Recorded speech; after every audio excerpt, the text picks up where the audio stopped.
Hey movie fans, ever get that feeling when you stumble upon a movie that you really hadn't heard about before? You're like, why not? I'll just check it out. I haven't really heard anything about it, but I'll just put it on. It's on Netflix. I'll watch it anyway. And it turns out to be really, really good. As a movie fan, I love that experience of just discovering something new of a movie I really knew nothing about going in, and it turned out to be a fabulous movie.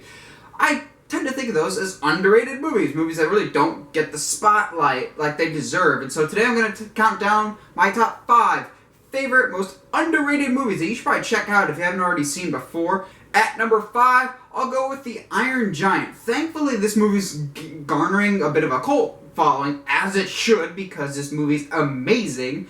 But I remember watching this movie a lot as a kid. Like, Cartoon Network would have it on for 24 straight hours for some reason, and I'm pretty sure I saw it for at least 7 to 8 of it because I loved this movie so much as a kid, and I watch it now, and it got even better. So the story is Hogarth Hughes is in wartime. Off the top of my head, I forget which war it is, but he's got all these bomb drills and whatnot, so he discovers this iron giant, essentially in power, like one of those power stations or whatever, and he kind of adopts this iron giant, not really knowing where he's from. It's essentially a boy and his dog story, except the dog is a gigantic metal man. And to be honest, this is not an insult to the man, but this is probably Vin Diesel's best work to date. He voices the Iron Giant and brings this great sympathy to the character. I really invested in the Iron Giant, even though he didn't speak too much. The animation was so brilliant that you could see all the emotions that were playing out, not just in the Iron Giant's face, but all the characters. It's an incredible story of growing up and friendship between Hogarth and the Giant, and it's a great overall movie, and one that I'm really surprised not a lot of people have seen. I'm always recommending it to people, and they're like, I think I've heard about that one. And then I sit them down and watch them, they're like, how did I have not seen this sooner?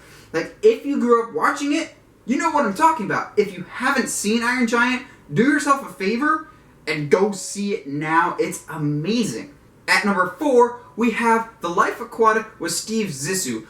Like Iron Giant, this one has a small but loyal following of movie fans that get behind it. So the basic premise is Bill Murray's friend is killed by an aquatic creature, and so he goes on a revenge hunt to track down and kill this creature. It's directed by Wes Anderson, so to say this movie is going to be quirky is the understatement of the year. What ensues is the most dry humor you can imagine because it's Bill Murray and Wes Anderson. I know that statement in and of itself is a bit repetitive as the two work together a lot, almost all of Wes Anderson's movies, but this movie is so quirky and different. It's not like anything I've ever seen before. A lot of Wes Anderson movies feel like a picture book come to life, and this one is no different. It has a very unique style, both in terms of its humor and its visual storytelling. It's a wonderful and whimsical tale that it may not be for everybody, but it's quite funny and hilarious. It's off the wall kind of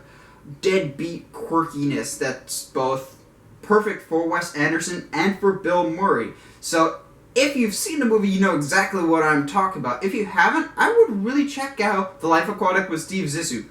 Zissou? Zissou. There's a lot of pronunciations possible, and I think they have different pronunciations in the movie, but comment your own way to say Zissou below. That's just fun to say. Zissou. Zissou. At number 3, we have Batman Mask of the Phantasm.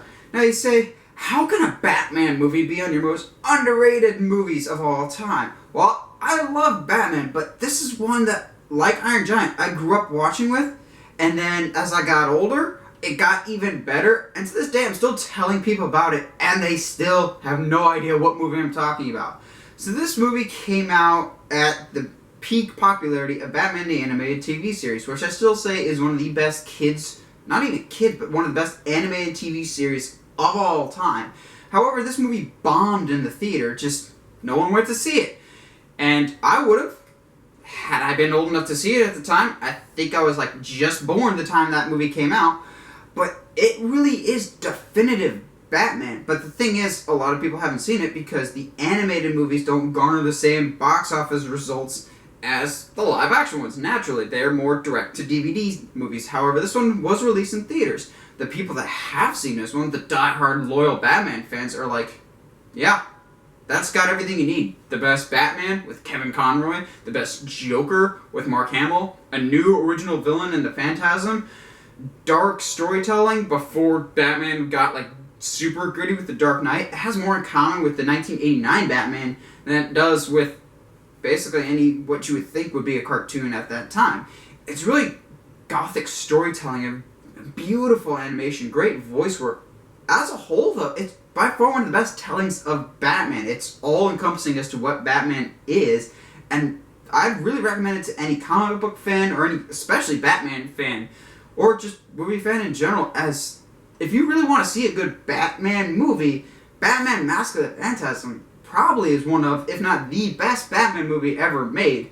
Don't judge it just because it's animated. It's that good. At number 2, we have the most recent entry on this list, What We Do in the Shadows. Now this movie is the epitome of dry humor. If you like the mockumentary style of The Office, of like talk to the camera in the midst of everyday life, then this movie is right up your alley. It's by the same guys that did The Flight of the Conchord, the very popular series. Those guys are back for essentially 21st century vampires in England living in an apartment together, trying to go through vampire life in a mockumentary style.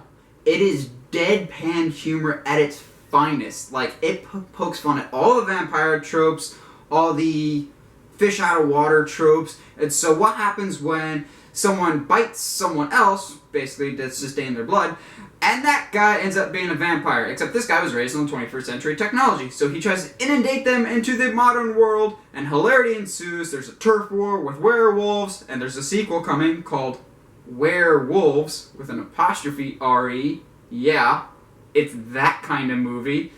This movie is just ridiculously goofy and deadpan and silly. Like, I don't remember a time that I laughed harder in a movie than there's a couple scenes in this that I had to pause the movie. I could not keep going because I was laughing so hard. That's how funny this movie is, because it knows vampire lore and really just how to make the most out of that from a comedic aspect, as well as solid comedic timing. It's a riot. And the number 1 most underrated movie, in my mind at least, Warrior. This is one of my all-time favorite movies, and if I ever have the chance when I meet people, they're just like, what movie would you recommend that people haven't seen? Like, I always recommend Warrior. Not enough people have seen this movie. So it stars Tom Hardy and Joel Edgerton as two brothers, basically coming from various backgrounds. One has a more military background, who is entering this UFC tournament for money for his own reasons, which you find out later, and Joel Edgerton, who's the hero, who was Uncle Owen in the Star Wars prequels. Something good actually came out of the Star Wars prequels, I know, right? But his family desperately needs the money, so he enters this UFC tournament. And the two brothers eventually collide, and they are very estranged. They have not seen each other in years. I'm really underselling this story at this point, but basically, if you loved Creed or any of those modern, not even so much modern, but like a good underdog story and a good fight for your family or fight for your life type of movie, Warrior is by far one of the most underrated, one of the best that you can see. Came out in either 2010 or 2011, and this was the movie that convinced me that Tom Hardy would be a fantastic Bane. That didn't quite happen. I still think he was the right guy, but the way they executed it wasn't. If you love either Tom Hardy or Joel Edgerton, you need to see this movie, because this is one of those fight movies like Rocky or Creed that I cared more about the action that took place outside of the octagon than I was what happened. Oh, don't get me wrong. Some of the fights in this are so gratifying. Like, you've seen the new Jason Bourne trailer where he just knocks out the guy with one punch. There are some of those fights in this movie, and it's so gratifying to see someone just, yeah, you're knocked out. Let me get you a pillow because you're going to be down there for a while. It's one of those that, yeah, I'm glad to see these fights, but I'm invested in the characters because they've done such a great job building them up. You're really invested in both Joel Edgerton and Tom Hardy's stories, and you're like, you can kind of see where the story's going at the end. I'm not going to spoil it, but needless to say, the two men do face each other in the final round, and you're like, oh man, that final round, that's an emotional roller coaster that I was not expecting, and to this day, it's still a fantastic watch. Like, the movie gets better and better the more I watch it, and I watch it a couple times a year because it's one of my all-time favorites, and I always recommend it to people. If you haven't seen it, check out Warrior with Tom Hardy and Joel Edgerton. Well, what do you guys think are some of the most underrated movies of all time? Let me know in the comments below. Well, if you'd like to see and want to see more, subscribe to the channel, or find me on Facebook, Twitter, or Instagram at 17 Movie Reviews. Stay sharp, movie guys and gals!